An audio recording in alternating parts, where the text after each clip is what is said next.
Graça e paz, meu irmão e minha irmã. Estamos iniciando a leitura da Bíblia em 365 dias, uma dose de amor com a palavra de Deus. Hoje, no 203º dia, trago para leitura e comentários bíblicos os livros de 2 de Reis, capítulo 4, o livro do profeta Isaías, capítulo 55, e o livro do apóstolo Marcos, capítulo 14, dos versículos 1 a 31. Meu conselho é que todos tenham em mãos bloco de anotação, caneta ou lápis. A Bíblia é tão importante quanto a sua leitura diariamente nos traz refrigério para a alma, sabedoria, sobretudo nos aproxima de Deus, fortalecendo assim a nossa fé e esperança. Enquanto você se arruma, se prepara aí, um lembrete para a sua vida. Todos nós temos a necessidade de estarmos em comunhão com Deus diariamente. Comunhão esta, através da leitura da Bíblia. A Bíblia está cheia de promessas. Precisamos acreditar na palavra de Deus. Alimente a sua fé. A sua palavra tem muito mais força do que as coisas contrárias deste mundo. Estamos vivendo um tempo em que devemos abrir os olhos. O inimigo da cruz não está aqui para roubar o seu carro, sua casa, seu apartamento, celular, relógio, sua roupa. Ele vem para roubar esta semente agora. A semente, a palavra de Deus, sua fé e os propósitos que Deus tem para a sua vida. Precisamos usar todos os recursos que Deus tem nos dado. Incentivar a leitura da Bíblia em nossos lares. A Bíblia Sagrada nos faz gerar a fé, nos faz ter o alimento, a cura, a restauração. E a compreensão da palavra vem através da revelação do Espírito Santo. Senhor, revele a compreensão de sua palavra. Senhor, me dê a compreensão de sua palavra no dia de hoje e sempre. Em nome de Jesus. Amém. E graças a Deus. Se desconecte de tudo e permita que a palavra, a semente do Senhor, adentre em vossos corações. Vamos para a leitura no livro 2 de Reis, capítulo 4. Eliseu aumenta o azeite da viúva. Certa mulher viúva de um dos discípulos dos profetas clamou a Eliseu dizendo: "O meu marido, seu servo, está morto, e o Senhor sabe que esse seu servo temia o Senhor Deus. Mas veio o credor para levar os meus 2 filhos como escravos." Eliseu perguntou à mulher: "O que posso fazer por você? Diga-me o que é que você tem em casa." Ela respondeu: "Esta sua serva não tem nada em casa a não ser um jarro de azeite." Então Eliseu disse: "Vá, peça emprestadas vasilhas a todos os seus vizinhos. Vasilhas vazias, muitas vasilhas. Depois entre em casa, feche a porta atrás de você e dos seus filhos e derrame o azeite em todas aquelas vasilhas. Ponha à parte as que forem ficando cheias." A mulher foi embora dali e fechou a porta atrás de si e dos seus filhos. Estes lhe passavam as vasilhas e ela os enchia. Quando todas estavam cheias, ela disse a um dos filhos: "Traga-me mais uma vasilha." Mas ele respondeu: "Não há mais vasilha nenhuma." E o azeite parou. Então ela foi e contou ao homem de Deus. Ele disse: "Vá, venda o azeite e pague a sua dívida, e você e os seus filhos vivam do que sobrar." Eliseu e a Sunamita. Certo dia, Eliseu passou por Sunem, onde morava uma mulher rica, que insistiu para que ele ficasse para uma refeição. Assim, todas as vezes que passava por lá, entrava para fazer uma refeição. Ela disse ao seu marido: "Vejo que este que passa sempre por aqui é um santo homem de Deus. Vamos fazer um quarto pequeno no terraço da casa e colocar nele uma cama, uma mesa, uma cadeira e uma lamparina. Assim, quando ele vier à nossa casa, poderá ficar ali." Um dia, vindo o profeta para ali, retirou-se para o quarto e se deitou. Então disse ao seu servo Geazi: "Vá chamar esta Sunamita." Ele a chamou e ela se pôs diante do profeta. Este tinha dito a Geazi que dissesse a ela: "A senhora nos tem tratado com muito cuidado. O que podemos fazer pela senhora? Podemos falar em seu favor junto ao rei ou ao comandante do exército?" Ela havia respondido: "Eu estou bem, vivendo no meio do meu povo." Então o profeta perguntou a Geazi: "O que se pode fazer por ela?" Geazi respondeu: "Ora, ela não tem filhos e o marido dela é velho." Eliseu disse: "Vá chamá-la." Ele a chamou e ela se pôs à porta. Então o profeta disse à mulher: por este tempo, daqui a 1 ano, você terá um filho nos braços. Ela disse: não, meu senhor, homem de Deus, não minta para esta sua serva. A mulher engravidou e no ano seguinte, no tempo determinado, deu à luz um filho, como Eliseu tinha dito. O menino cresceu e certo dia foi encontrar-se com o seu pai, que estava no campo com os ceifeiros. De repente ele disse a seu pai: ai, a minha cabeça, a minha cabeça! Então o pai disse a um dos servos: leve-o para a mãe. Ele o tomou e o levou para a mãe. O menino ficou sentado no colo dela até o meio-dia e então morreu. Ela subiu e o deitou sobre a cama do homem de Deus, fechou a porta e saiu. Chamou o marido e lhe disse: mande-me um dos servos e uma das jumentas. Preciso ir depressa falar com o homem de Deus e voltar. O marido perguntou: por que você quer falar com ele hoje? Não é o dia de festa da lua nova, nem sábado? Ela respondeu: não faz mal. Então ela mandou preparar a jumenta e disse ao servo: pegue as rédeas e vamos. Não diminua a marcha, a não ser quando eu disser. E assim ela partiu e foi falar com o homem de Deus no Monte Carmelo. Ao vê-la de longe, o homem de Deus disse a Geazi, seu servo: veja, é a sunamita. Corra ao seu encontro e pergunte a ela: vai tudo bem com você? Com o seu marido? Com o menino? Ela respondeu: vai tudo bem.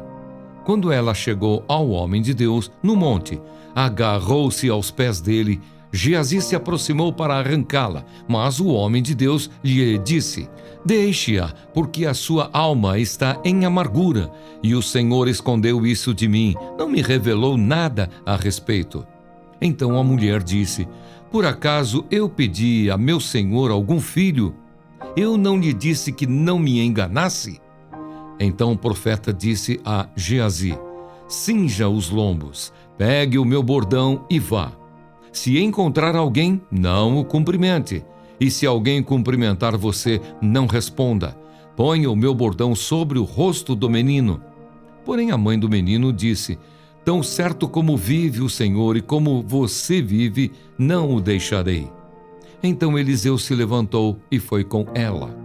Geazi foi adiante deles e pôs o bordão sobre o rosto do menino. Porém não houve nele voz nem sinal de vida. Então voltou para encontrar-se com Eliseu e ele lhe disse: o menino não acordou. Quando o profeta chegou à casa, eis que o menino estava morto sobre a cama. Então ele entrou, fechou a porta e orou ao Senhor.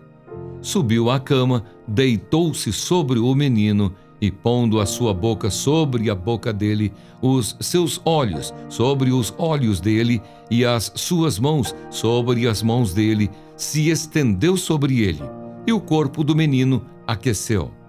Eliseu se levantou e andou no quarto de um lado para outro.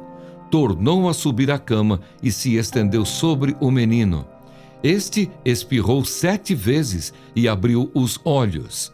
Então Eliseu chamou Geazi e disse: chame a sunamita. Ele a chamou. Quando ela chegou, Eliseu disse: pegue o seu filho. Ela entrou, lançou-se aos pés de Eliseu e prostrou-se em terra.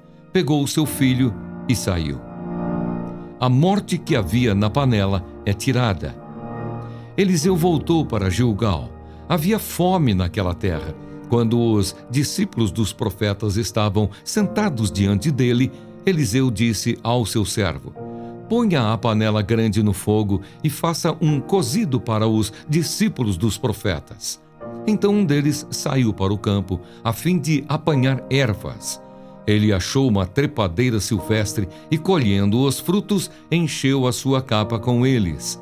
Voltou para casa, cortou os frutos em pedaços e os pôs na panela, mesmo sem saber o que eram. Depois deram de comer aos homens. Enquanto comiam do cozido, gritaram: morte na panela, ó homem de Deus! E não puderam comer. Mas Eliseu disse: tragam farinha. Ele a colocou na panela e disse: sirva às pessoas para que comam. E já não havia mal nenhum na panela. 20 pães satisfazem 100 homens. Um homem veio de Baal-Salisa e trouxe ao homem de Deus pães das primícias, 20 pães de cevada e espigas verdes numa sacola. Eliseu disse: dê às pessoas para que comam. Porém, o seu servo lhe disse: como vou pôr isto diante de 100 homens? Eliseu tornou a dizer: dê às pessoas para que comam, porque assim diz o Senhor: comerão e ainda vai sobrar. Então o servo pôs a comida diante deles, comeram e ainda sobrou conforme a palavra do Senhor. Amém. Compreendendo o livro 2 de Reis, capítulo 4, exposição bíblica dos versículos 8 a 37. Hoje em dia, com o conforto proporcionado por hotéis e pousadas aos viajantes, a hospitalidade para com os servos de Deus está se tornando um ministério negligenciado e uma bênção perdida. Uma das qualificações de um ancião é que ele seja hospitaleiro, conforme 1 Timóteo capítulo 3, versículo 2 e Tito 1, versículo 8. E Hebreus 13, versículo 2 exorta todos os fiéis praticarem essa virtude. Dê uma conferida em Gênesis capítulo 18. Devemos abrir nosso coração e a nossa casa para os outros e não reclamar disso, conforme 1 de Pedro capítulo 4, versículo 9. Exposição bíblica dos versículos 11 a 17. Eliseu dirigiu suas palavras a Geazi, possivelmente porque a mulher o tinha em tão alta estima que não se sentia digna de falar com ele. Contudo, a resposta dela foi humilde e breve: estou bem entre a minha própria gente. Ela não queria que Eliseu promovesse suas virtudes para o rei ou o comandante do exército, porque não tinha desejo de ser tratada como uma celebridade. Ela simplesmente servia a Eliseu porque queria agradar ao Senhor. Compreendendo o versículo 27, a atitude de Geazi para com a chegada da mulher revela um traço sombrio em seu caráter, que se revela ainda mais no próximo capítulo. Dê uma conferida também em Mateus 15, versículo 23, capítulo 19, versículos 13 a 15. Mas Eliseu percebeu que algo que Deus não lhe havia revelado estava errado. É claro que a mulher estava amarga e desconsolada, e era como se estivesse culpando Eliseu pela tragédia. Afinal, ela não havia pedido um filho, e Eliseu e Geazi não tivessem interferido, a alegria dela não lhe teria sido retirada. Compreendendo o versículo 37, somente a graça de Deus pode dar vida, seja para um útero estéril, seja para um corpo de uma criança morta. Da mesma forma, somente a graça de Deus pode dar vida espiritual a um pecador morto, conforme João 5, versículo 24, capítulo 17, versículos 1 a 3, Efésios 2, versículos 1 a 10. Foi Deus quem deu a vida ao menino, mas usou Eliseu como instrumento para isso. O mesmo acontece com a ressurreição de pecadores dentre os que estão mortos espiritualmente. Deus precisa de testemunhas, guerreiros de oração e santos interessados em levar sua vida ao perdido. Exposição bíblica dos versículos 38 a 41. Até onde sabemos, não havia plantas venenosas no jardim do Éden. Elas aparecem com os espinhos e ervas daninas depois que Adão pecou, conforme Gênesis 3, versículos 17 e 19. Hoje encontramos muitos venenos, pois vivemos sob a maldição da lei do pecado e da morte, e o pecado e morte estão reinando neste mundo, conforme Romanos 5, versículos 14 a 21. Compreendendo o versículo 42, o reino de Israel não tinha templo oficial algum dedicado ao Senhor, e muitos dos sacerdotes e levitas fiéis haviam deixado o povo infiel do norte e se mudado para Judá, conforme 1 de Reis, capítulo 12, versículos 26 a 33, e 2 de Crônicas, capítulo 11, versículos 13 a 17. Uma vez que o povo não tinha santuário ao qual levar seus dízimos e ofertas, conforme Levítico 2, versículo 14, capítulo 6, versículos 14 a 18, capítulo 23, versículos 9 a 17 e Deuteronômio 18, versículos 3 a 5. As pessoas o levavam à escola dos profetas mais próxima, onde seriam compartilhados por pessoas fiéis à lei. E eu encerro a compreensão do livro 2 de Reis, capítulo 4, com a exposição bíblica dos versículos 43 a 44. Eliseu sabia que Deus tinha esta situação difícil sob seu controle. Ele ordenou ao seu servo que preparasse o pão e os cereais e, uma vez que Geazi obedeceu, houve muita comida para todos e ainda sobrou. A palavra do Senhor anunciou e realizou o impossível. Quando Jesus alimentou os 5.000, ele usou o milagre como pano de fundo para pregar uma forte mensagem de salvação sobre o pão da vida, conforme João 6, versículos 25 a 26. Eliseu não pregou um sermão, mas o milagre nos assegura de que Deus conhece nossas necessidades e as supre quando confiamos nele. Vamos para a leitura do livro do profeta Isaías, capítulo 55. O convite gracioso de Deus. Ah, todos vocês que têm sede, venham às águas. E vocês que não têm dinheiro, venham, comprem e comam. Sim, venham e comprem, sem dinheiro e sem preço, vinho e leite. Por que vocês gastam o dinheiro naquilo que não é pão e o seu suor naquilo que não satisfaz? Ouçam com atenção o que eu digo, comam o que é bom e vocês irão saborear comidas deliciosas. Deem ouvidos e venham a mim, escutem e vocês viverão. Porque farei uma aliança eterna com vocês, que consiste nas fiéis misericórdias prometidas a Davi. Eis que eu fiz dele uma testemunha aos povos, um príncipe e governador dos povos. Eis que você chamará uma nação que você não conhece, e uma nação que nunca o conheceu virá correndo para junto de você, por causa do Senhor, seu Deus, e do Santo de Israel, porque este o glorificou. Busquem o Senhor enquanto ele pode ser encontrado, invoquem-no enquanto ele está perto. Que o ímpio abandone o seu mau caminho e o homem mau os seus pensamentos. Converta-se ao Senhor, que se compadecerá dele, e volte-se para o nosso Deus, porque é rico em perdoar.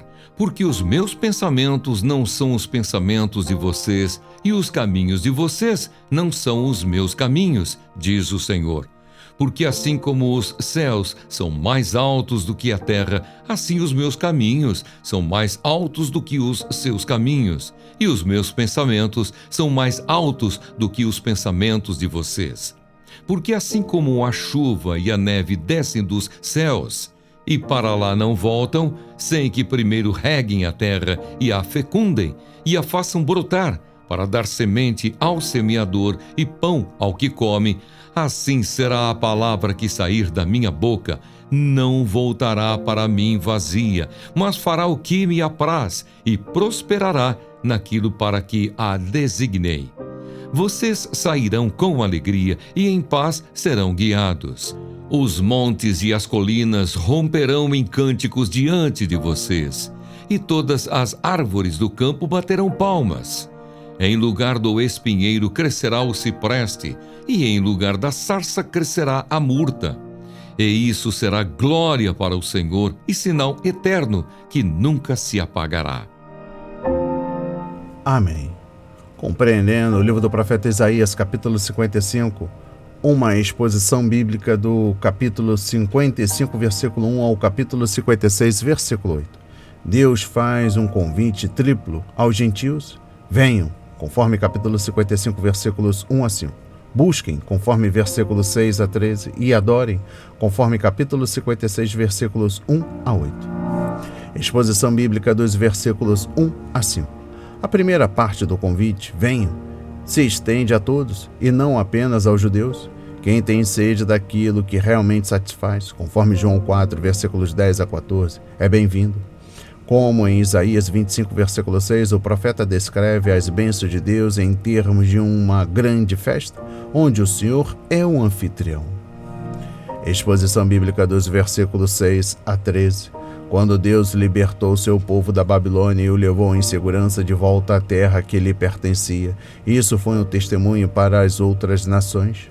Consequentemente, Israel teve outra oportunidade de ser luz para os gentios, conforme capítulo 49, versículo 6, e de levá-los à fé no Deus vivo e verdadeiro. Embora Israel precisasse buscar o Senhor e ser totalmente dedicado a Ele, esperava-se também que o povo compartilhasse esse convite com as nações. E eu encerro a compreensão do livro do profeta Isaías, capítulo 55, com a exposição bíblica dos versículos 10 a 11. Como Deus faz para chamar e salvar pecadores perdidos? Ele o faz pelo poder de sua palavra. A palavra de Deus é semente, conforme Lucas 8, versículo 11. Assim como a chuva e a neve nunca caem em vão, mas cumpre seus propósitos. A palavra do Senhor nunca falha. A palavra de nosso Deus permanece para sempre, conforme Isaías 40, versículo 8. Nunca sabemos como o Senhor usará até uma palavra casual de testemunho para plantar e regar a semente no coração de alguém. Vamos para a leitura no livro do apóstolo Marcos, capítulo 14, dos versículos 1 a 31. O plano para matar Jesus. 2 dias depois seria celebrada a Páscoa e a festa dos pães sem fermento. Os principais sacerdotes e os escribas procuravam uma forma de prender Jesus à traição, para matá-lo, pois diziam: não durante a festa, para que não haja tumulto entre o povo. Jesus é ungido em Betânia.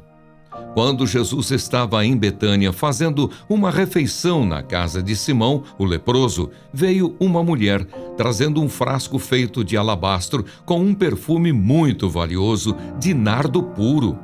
E quebrando o frasco, derramou o perfume sobre a cabeça de Jesus. Alguns dos que estavam ali ficaram indignados e diziam entre si: para que este desperdício de perfume?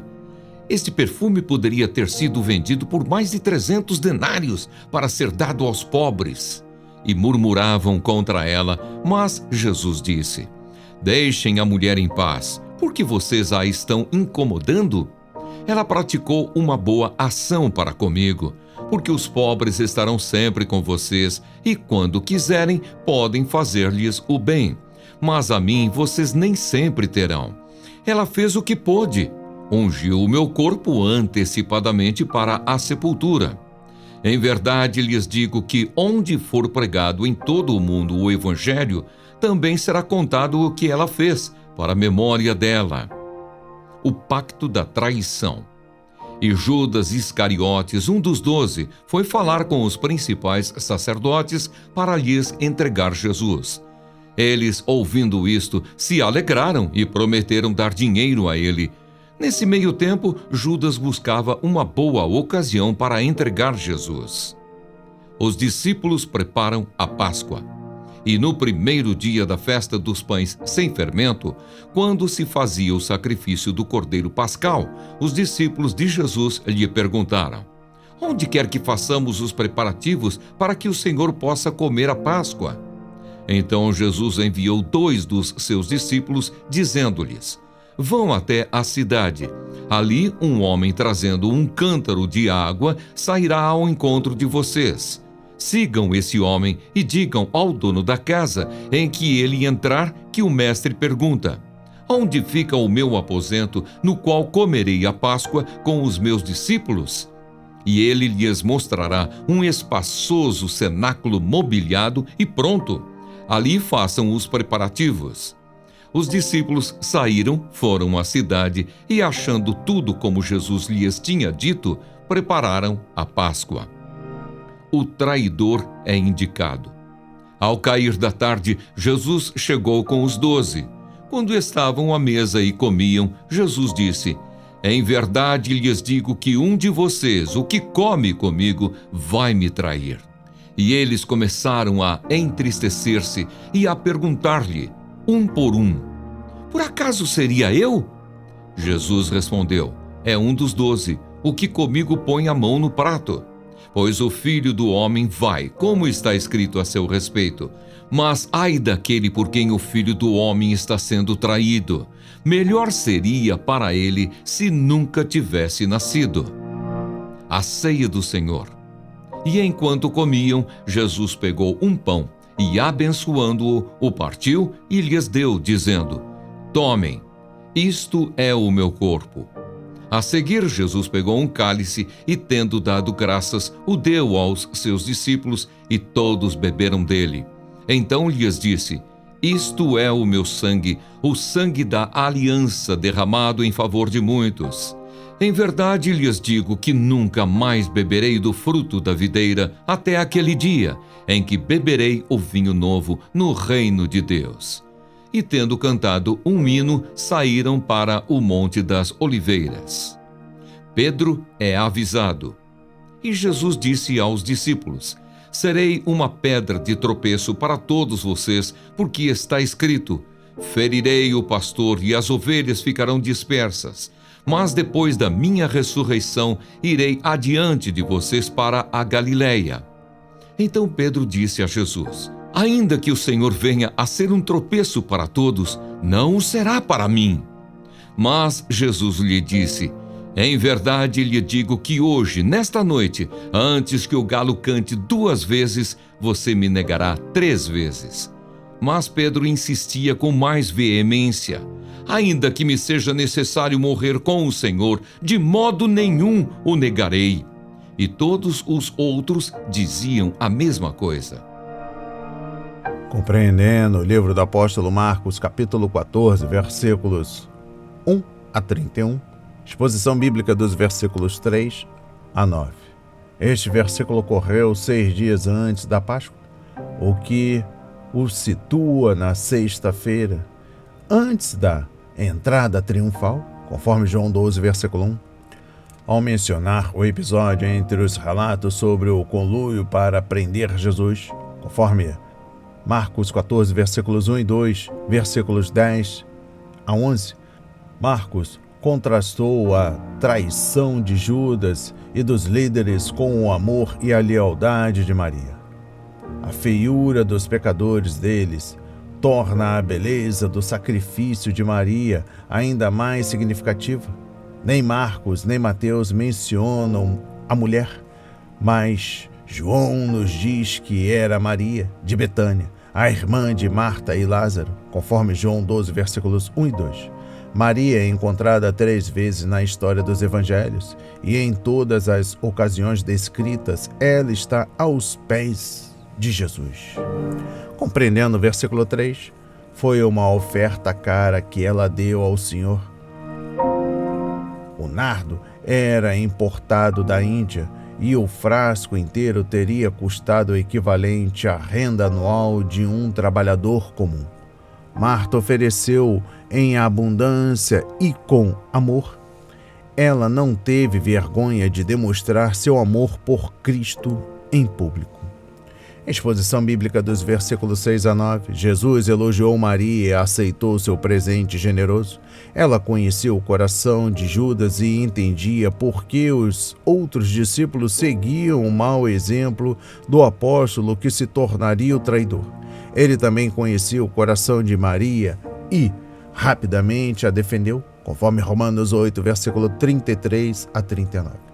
Não importa o que os outros possam dizer sobre nossa adoração e serviço, o mais importante é agradarmos ao Senhor. O fato de outros nos entenderem mal e até fazerem críticas a nós não deveria nos impedir de demonstrar nosso amor a Cristo. Nossa preocupação deveria ser apenas com a aprovação do Senhor. Exposição bíblica dos versículos 12 a 26. O Cordeiro Pascual foi escolhido no 10º dia do mês de Nissan, equivalente ao nosso período entre meados de março até meados de abril. Examinada a procura de manchas e depois morto no 14º dia daquele mês, conforme Êxodo 12, versículo 3 a 6. O cordeiro tinha de ser morto nos recintos do templo e a ceia deveria ser celebrada dentro dos limites da cidade de Jerusalém. Para os judeus, a festa da Páscoa era o memorial de uma vitória do passado. Jesus, contudo, instituiria uma nova ceia, que seria o memorial de sua morte. Compreendendo o versículo 16, a ceia pascual original consistia no cordeiro assado, no pão sem fermento e no prato de ervas amargas, conforme Êxodo 12, versículos 8 a 20. O cordeiro morto fazia os judeus se lembrarem do sangue aplicado aos umbrais das portas no Egito para impedir que o anjo da morte matasse seus primogênitos. Já o pão os lembrava da pressa em deixar o lugar da escravidão, conforme Êxodo 12, versículo 39, e as ervas amargas referiam-se ao sofrimento deles como escravos do faraó. Em algum momento nos séculos que se seguiam, os judeus acrescentaram à cerimônia o consumo de 4 copos de vinhos diluído com água. Compreendendo o versículo 17, entre Marcos 14:17 e 14:18 estão detalhes sobre a lavagem dos pés dos discípulos e a lição sobre a humildade, conforme João 13, versículos 1 a 20. Logo depois dessa demonstração de serviço, Jesus ficou muito perturbado e anunciou que um dos discípulos era um traidor.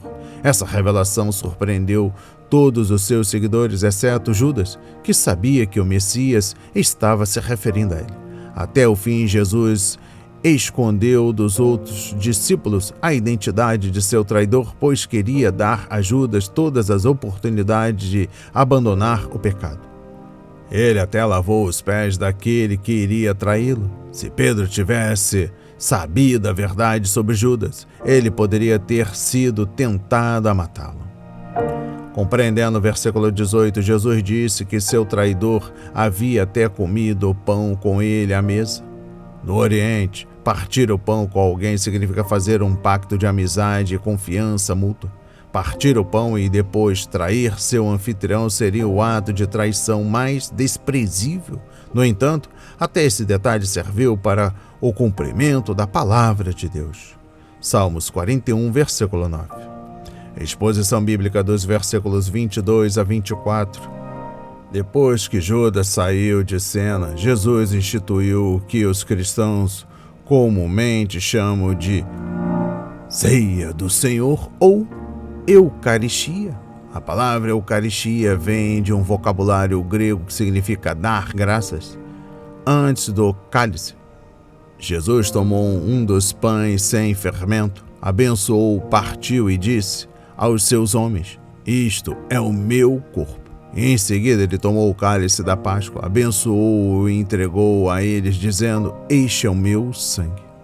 Conforme 1 Coríntios capítulo 11, versículo 23 a 26. Quando Jesus disse que o pão era seu corpo e o vinho seu sangue, ele não transformou aqueles elementos em algo diferente.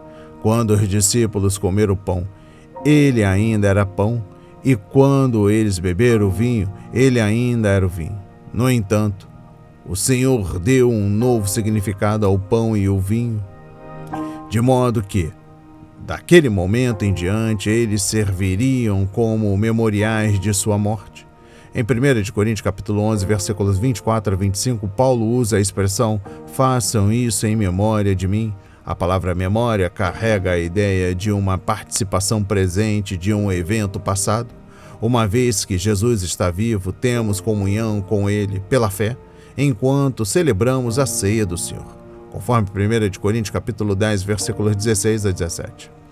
Esta não é uma experiência mágica, produzida por um bocado de pão ou um gole em um cálice. Trata-se de uma experiência espiritual que vem por meio de nosso discernimento de Cristo e do significado da ceia, conforme 1 Coríntios capítulo 11, versículos 27 a 34. E eu encerro a leitura da Bíblia em 365 dias e também da compreensão do livro do apóstolo Marcos, capítulo 14, dos versículos 1 a 31, com a exposição bíblica dos versículos 27 a 52. A caminho do jardim de Getsemane, Olival, Jesus advertiu aos discípulos que todos iriam abandoná-lo, mas em seguida assegurou-lhes que iria encontrá-los novamente na Galiléia após sua ressurreição. Ele até citou Zacarias 13, versículo 7. Vira o pastor e as ovelhas se dispersarão, para respaldar sua advertência. No entanto, a mente e o coração dos discípulos eram incapazes de receber e guardar suas palavras, pois, 3 dias depois, eles não acreditaram nos relatos acerca da ressurreição do Messias. Além disso, o anjo precisou lembrá-los de que deveriam se encontrar com Cristo na Galileia, conforme Marcos 16, versículos 6 e 7. As palavras de hoje foram semeadas para as nossas vidas, para a honra e a glória do Senhor. Receba este alimento diário, não hesite, compartilhe. Deus está interessado na minha e na sua dor. Que Deus nos abençoe.